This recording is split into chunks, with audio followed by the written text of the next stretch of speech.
हमारी बाइबल कहती है एक समय था जब अहाब राजा ने एक अन्य जाति स्त्री से शादी करी जिसका नाम था Izebel. In English we call her Jezebel. Ahab एक यहूदी था और इजबेल एक अन्य जाति स्त्री थी जो जादू टोने में विश्वास करती थी। आज भारत के बहुत सारे जगहों पे लोग जलन की वजह से एक दूसरे पे जादू टोना करवाते हैं। मैं आपको भारत में ऐसी बहुत सारी स्टेट्स दिखा सकता हूं जहां पर लोग जादू टोने के द्वारा लोगों की जिंदगियां बर्बाद कर देते हैं। और हमारी बाइबल कहती है ये वो दिन थे जब इजबेल इजराइल और नबियों के ऊपर जादू टोना कर रही थी। और बाइबल कहती है वो लोगों को बाल की आराधना करने के लिए इंस्पायर करती थी। अब परमेश्वर ने इस परिवार को सबक सिखाने के लिए बाइबल कहती है उसने एक व्यक्ति को खड़ा किया जिसका नाम था एलिया। एलिया जैसे ही आते हैं, एलिया एक अकाल की घोषणा करते हैं कि आने वाले दिनों में अकाल आएगा। और यह अकाल उतना ही चलता है जितना यीशु की सेवकाई चली थी, 3.5 साल। एलिया बाइबल का वो व्यक्ति है जिसने इस दुनिया में पहली बार किसी मुर्दे को जिंदा किया था। He was a fiery profit. लेकिन शायद हम में से बहुत सारे लोग इस बात को नहीं जानते कि जिस अकाल की घोषणा एलिया ने की थी वो अकाल खुद एलिया ने भी फेस किया। उससे भी देखना पड़ा। अकाल का अर्थ क्या होता है? अकाल का अर्थ होता है बारिश बंद हो जाती है और जमीन खाना देना बंद कर देती है। अब उन दिनों में जब खाने के लिए नहीं था तो परमेश्वर एलिया को कहते हैं तू एक काम कर, तू एक जगह पे चला जा। अभी हम जब अपने कमरे से यहां तक आ रहे थे तो मैंने इस गांव के अंदर 3 झील देखी। छोटी छोटी झीलें हैं, बहती रहती हैं। खुदा एलिया को कहता है जा एक नाले के पास रहे और वहां पर मैं तुझे खाना दूंगा और उसी नाले का पानी पी। अब एलिया वहां पर रहना शुरू करता है। अब मुझे एक सवाल है भाइयों बहनों, मुझे बताओ, खाना था नहीं, एलिया के पास किधर से आ रहा था? कौवा ला रहा था, अम्मा किधर से ला रहा था? आप किधर से? मैं बिलीव करता हूं उन दिनों में खाना एक ही घर में था और वो था राजा के पास। आप विश्वास करते हो एलिया जिस परिवार को सबक सिखाने के लिए खड़ा था, खाना उसके घर से ही आता था। That is our God. ये हमारा परमेश्वर है। वो विरोधियों को आपके लिए इस्तेमाल कर सकता है। हालेलुया। मुझे कभी कभी लगता है जब अहाब के रसोइये कबाब बनाते होंगे, खाना बनाते होंगे और जब रसोइये की शक्ल थोड़ी इधर उधर होती होगी, कौवा लेके भागता होगा। और कई कौवे के पास कोई जीपीएस नहीं था, कोई गूगल मैप नहीं था। उन्होंने एग्जैक्टली पता था उनको एलिया किधर है। आजकल तो गूगल मैप भी हम लोग को बरोबर नहीं पहुंचाते। 2 हफ्ते पहले हम लोग कहां गए थे और सामने गूगल मैप ने कहा यहां से जाओ, आगे डेम थी, उन्होंने कहा वहीं से जाओ। मैंने एक बात जान ली, गूगल मैप भी कभी कभी ठीक से नहीं पहुंचाता। परमेश्वर महान है। मछलियां जानती हैं पतरस कौन है और यीशु कौन है। मच्छ जानते हैं कि नीनवे कहां है और कौवे जानते हैं एलिया कहां है। This is our Jesus. Wow, what a God we are. ये वो टाइम थे जब जीपीएस गूगल मैप कुछ भी नहीं थे जी, खुदा चलाता था। आमेन। अब जानते हैं जब एलिया 3.5 साल तक, बाइबल कहती है उस अकाल में कौवे रोज आते थे। मैं आप में से हर एक को कहना चाहता हूं भाइयों, कौवा मांस छीन सकता है, दे नहीं सकता। ये उसके स्वभाव में नहीं है। वो आपसे मांस छीन सकता है लेकिन कभी आपको दे नहीं सकता। लेकिन परमेश्वर कौवे के नेचर को बदल दिया। हाँ, जितनी हमारी बहनें यहां पर बैठी हुई हैं, मेरे पीछे कहिए, जब परमेश्वर कौवों का स्वभाव बदल सकता है तो मेरी सांस को भी बदल सकता है। वेट। अब सारी सांस बोलिए, अगर परमेश्वर कौवों को बदल सकता है तो मेरी बहू को भी बदल सकता है।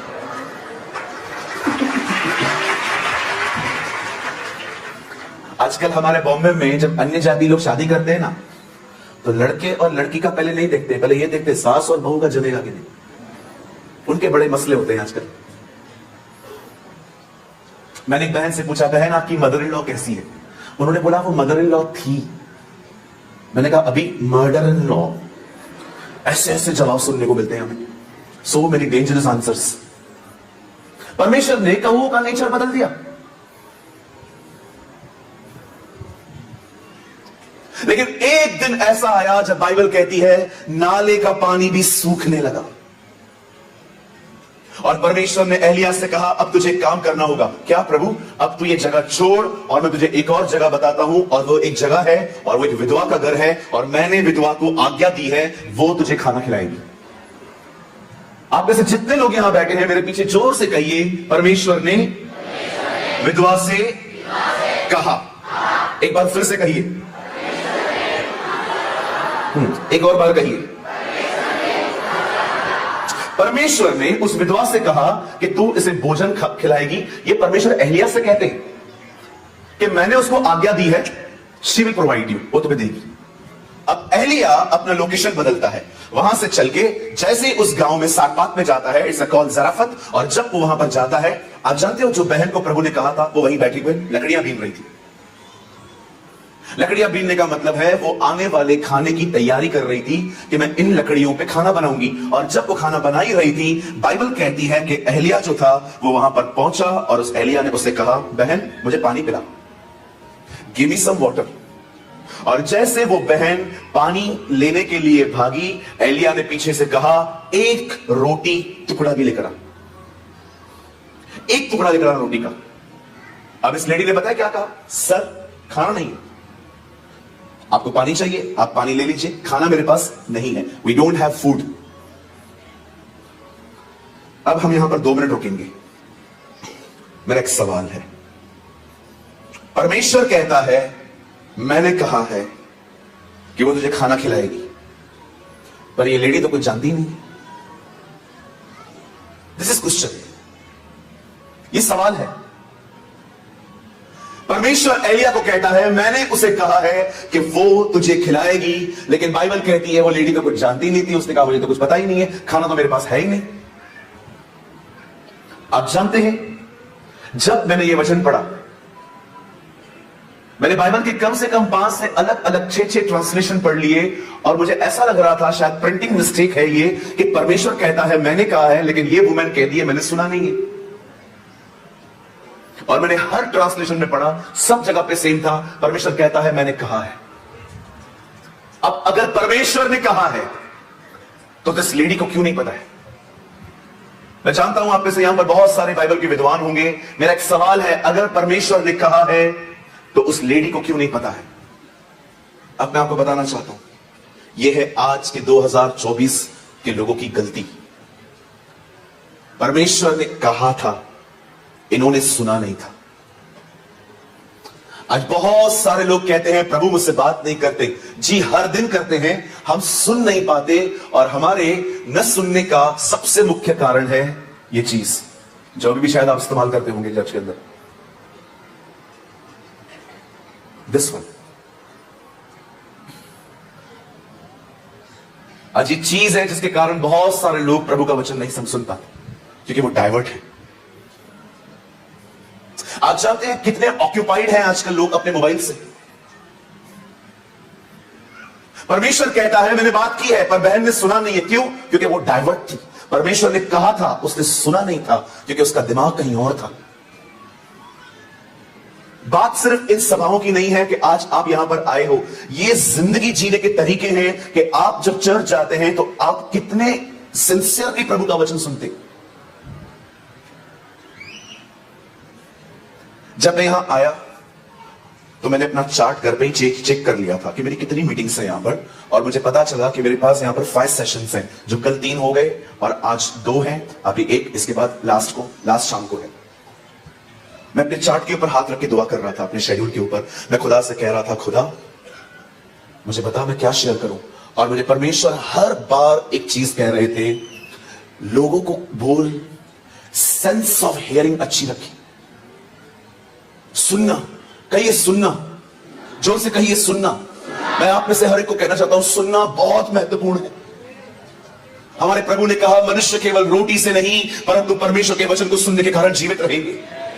सुनना बहुत इंपॉर्टेंट है। मेरी बाइबल कहती है एक अंधा था, उसका नाम बर्तिमाई था, और उसने एक बार कुछ शोर सुना। वो अंधा था लेकिन उसके पास कान थे। उसने शोर सुना कि कोई जा रहा है। उसने किससे पूछा, कौन जा रहा है यहां से? उन्होंने बोला, नासरत के यीशु जा रहे हैं। वहीं से उसने चिल्लाना चालू किया, हे यीशु, दाऊद की संतान, मुझ पर दया कर। और उसको प्रभु ने रुकाया, उसको आंखें दी। अंधा था पर क्या सेंस ऑफ हियरिंग थी उसकी। What a sense of hearing. You know, सुनने की क्षमता क्या थी उसकी। ये बहुत जरूरी है कि हमारा सेंस ऑफ हियरिंग, हमारी सुनने की क्षमता बहुत अच्छी हो। अगर ये बहन दुआ में बैठती, परमेश्वर से बात करते, लेकिन वो सुन ही नहीं पा रही है क्योंकि वो डाइवर्ट है। आजकल भारत में बहुत सारी जगहों पे मेट्रो का काम चल रहा है। मैं कुछ महीने पहले कानपुर में था। ग्रीन पार्क के पास में हमारी सभाएं थी, और जब मैं अपने कमरे से निकलता था वहां जाने के लिए, तो मुझे पता चलता था सिर्फ 5 मिनट का रास्ता है, लेकिन 20 मिनट लगते थे क्योंकि डाइवर्ट्स थे रास्ते। यहां से नहीं जाना है, वहां से जाना है, वहां से। इसे कहते हैं डाइवर्ट हो जाना। अभी देखो, मैं यहां पर खड़ा हूं और मैं कह रहा हूं, प्रभु आपसे प्यार करता है, आप सुन रहे हो। परमेश्वर आपके लिए सब कुछ पूरा करेगा, सुन रहे हो। अचानक इसका बच्चा रोने लग गया और मैं कुछ ऐसा कहने वाला था जिसकी आपको जरूरत थी, पर आपका ध्यान बच्चे पर था। आप डाइवर्ट हो गए, आपने मिस कर दिया। That's called diversion. आज यही कारण है बहुत सारे लोग परमेश्वर को नहीं सुन पाते, क्योंकि वो मोबाइल में, बच्चों में, लोगों में, तरह तरह की बातों में डाइवर्ट। मैंने कई जगहों पे देखा है, एक व्यक्ति प्रभु की आत्मा से भर के रो रहा है, लेकिन बाजू में खड़ा हुआ व्यक्ति आराम से खड़ा है, उसे कुछ नहीं हो रहा। क्यों? झरना तो बह रहा है, आप तक क्यों नहीं पहुंचा? क्योंकि आप डाइवर्ट थे। फाइट करिए इस चीज से। मैं फिर से कहना चाहता हूं, लड़िए इस चीज से। Learn how to focus. अपने ध्यान को भटकने से बचाइए। इन दिनों में बहुत कुछ हो रहा है हमारे आसपास और हम ध्यान दे रहे हैं। जैसे लूत की पत्नी ने ध्यान दिया कि पीछे क्या हो रहा है, और वो नमक का खंभा बन गई। आज मुझे वचन को शुरू करने से पहले मैं ये बातें इसलिए कह रहा हूं भाइयों बहनों, ताकि अब जो वचन आए वो सीधा आपके हृदय में चला जाए। आज आप यहां से आशीषित होके जाएं, आज आप यहां से भरपूर होके जाएं। मेरा विश्वास है आज परमेश्वर आपकी खाली झोलियों को यहां से भर के भेजेगा।